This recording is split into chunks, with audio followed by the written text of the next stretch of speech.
my name is Mars. You can call me Mayor MG if you would like, and today we are doing the mid-year book freakout tag, which, despite having been making videos for almost 3 years now, I'm pretty sure this is the first time I've done this video. I always see it go up every year around this time because it's the mid-year, and I love watching people do it. I just haven't done it myself up until now. I could also just be forgetting that I've done it. That's a very big possibility. But yeah, like I said, I really enjoy watching other people do this video, and so I figured, you know what? I'm gonna do it. And there's a couple different versions that I've seen people do with like slight variations in the questions, so I will link below where I got the questions from. So if it looks a little bit different than other people's videos, it's just how it is. So without any further ado, let's jump into it. So the first question is, what's the best book you've read so far this year? And I actually have two books that I want to mention for this because I just love both of them so much and couldn't decide between them. So we have Iron Widow by Shirin J. Zhao and Pet by Akwaeke Emezi. I adore both of these books. I read these as part of a vlog that I was doing where I was reading from non-binary authors. So I will link that down below for you guys to check out if you want to hear my thoughts that I had as I was going through and reading these. But yeah, these two just by far the best books that I've read. I've read a lot of books that I've loved this year so far, but these two very easily take the cake. Question 2 is the best sequel that you've read so far this year, and I have to say The Last Graduate by Naomi Novik. This is book 2 in the Scholomance, so the sequel to A Deadly Education, and I cried reading this. It was so good. I love Naomi Novik's writing, I've come to realize, and I cannot wait to get my hands on The Golden Enclaves, which is the third and final book in the series. It just came out in paperback, which is what I was waiting for, so it would match my other two books, so I will definitely have to get my hands on that soon.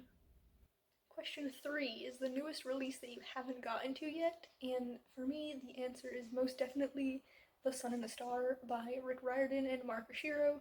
This came out, I think, last month, and I just bought it the other day. I was out doing some grocery, like, errand running by a bunch of different stores, and saw this, I think, at Walmart, and I'm like, well, I'm just gonna grab it since it's there. And I really, really want to read it. I love Nico D'Angelo. I'm a little bit apprehensive because my one friend, Marissa, who is like the biggest Rick Riordan fan I know, only gave this a 3 out of 5.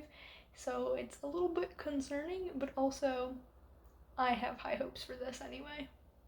Question 4 is the most anticipated release for the second half of the year, and I have a couple of anticipated releases, but the number one spot most definitely goes to Chainsaw Man Volume 12. So I want to say August, I read the first 11 volumes of Chainsaw Man, which make up the first, like, big arc, and it blew my mind how amazing it was, and it made me very emotionally distraught, and part of me wants to reread those first 11 volumes before volume 12 comes out, but also I don't want it to destroy me again, so we'll see when we get there. I believe volume 12 comes out in October, if I'm remembering correctly, so I have some time to decide if I want to hurt myself in that way again. Question 5 is the biggest disappointment, and that has to go to The Dark Hills Divide by Patrick Carman. This is a dark children's fantasy, and I gave it a 6 out of 10. I didn't hate it.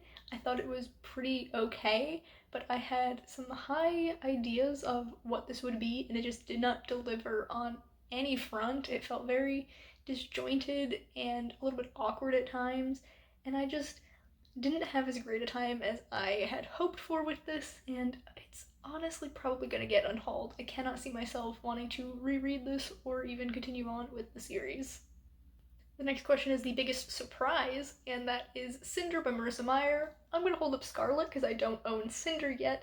I will get it soon. My parents work with this secondhand shop, and my mom called me the other day. She's like, hey, someone donated like a whole bunch of books. Do you want me to tell you what they are and you can tell me if you want them? And I'm like, sure. And part of that was the entire Lunar Chronicles series, so I'm like, yeah, I want those. Not Scarlet though, because I already own those, but I'm gonna get the rest of the series the next time I see my parents, so I'm very excited about that because Cinder and Scarlet I absolutely loved. I got this out of a free little library, and then I read Cinder. Obviously I read that first, it's the first book. I read that on Scribd, and then I read this one immediately after, And I think Cinder I liked a little bit more than Scarlet, but they were still so good and so shocking to me because I thought I was just going to casually like them, but I adored them and cannot wait to continue on with the other two books in the series, plus the like bonus novellas, short story stuff that exists. Then question 7 is a favorite new author, either new to you or like they've just debuted. And I'm a little bit apprehensive about calling this person a favorite author right now, but I'm tentatively going to say Margaret Rogerson. So I got this book, Vespertine, for Christmas, and I read it a couple of months ago and really loved it. And this month, July, I'm going to be reading, I believe, which one? Because she has two other books, An Enchantment of Ravens and Sorcery of Thorns. I think I put An Enchantment of Ravens on my TBR, but it could be Sorcery of Thorns. Either way, I'm gonna read one of those, and that's how I'm really gonna decide if Margaret Rogerson is a favorite author, because from this book there's definitely the potential, but having only read one book from her, I don't want to definitively say she's a favorite.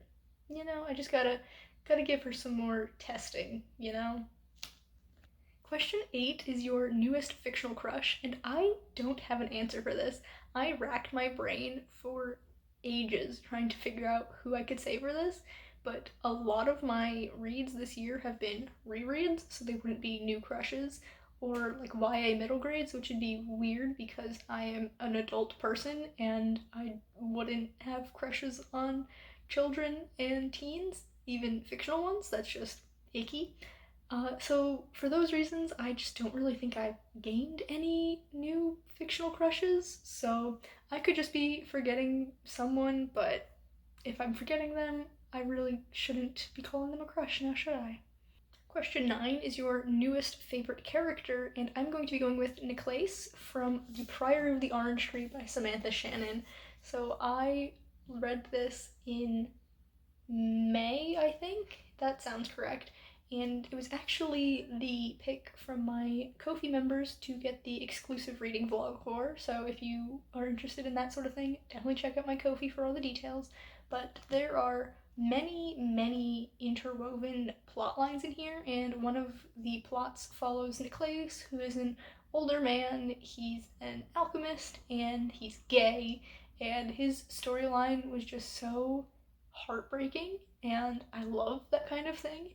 You know, this is the Sapphic Dragon book, and I honestly didn't super care for any of the Sapphic characters. I thought they were fine, but they weren't the greatest. I was definitely 100% much more drawn to Nicholas's story, and I am so happy that I read this because I did enjoy the book overall. Just that my favorite character isn't really one of the characters that this book is known for, but yes, he's definitely got a special place in my heart now. Question 10 is a book that made you cry, and there were a couple. Some of them I've already talked about in this list, but for this question specifically, I'm going to say One Last Stop by Casey McQuiston, which I don't own. I borrowed it from a friend, and honestly, this friend has only recommended books to me that have made me cry, so that's interesting. But it was just a very well written book, and part of the plot line was just hitting very hard for me. It was like a case of timing on that instance. I'm not gonna get into it here, but it just really hit deep, and I cried like a baby reading most of this book. The 11th question is a book that made you happy, and for that I'm going to say Before She Ignites by Jodi Meadows. I read this very recently, and I did not expect any autism rep, but the main character reads as extremely autistic to me, just all of these characteristics that she's been given and her personality, and I was very caught off guard by that, but I really enjoyed that, and it makes me happy to see that kind of character. Even if she wasn't intended to be autistic, the fact that she comes across that way. If you didn't know, I'm autistic, and I love reading about autistic characters, or autistic coded characters in this case, and I thought it was a very good representation from what it was. So yeah, reading this book made me happy to see that. Question 12 is the most beautiful book you've bought so far this year, and hands down, that has to go to All Our Hidden Gifts by Caroline O'Donoghue.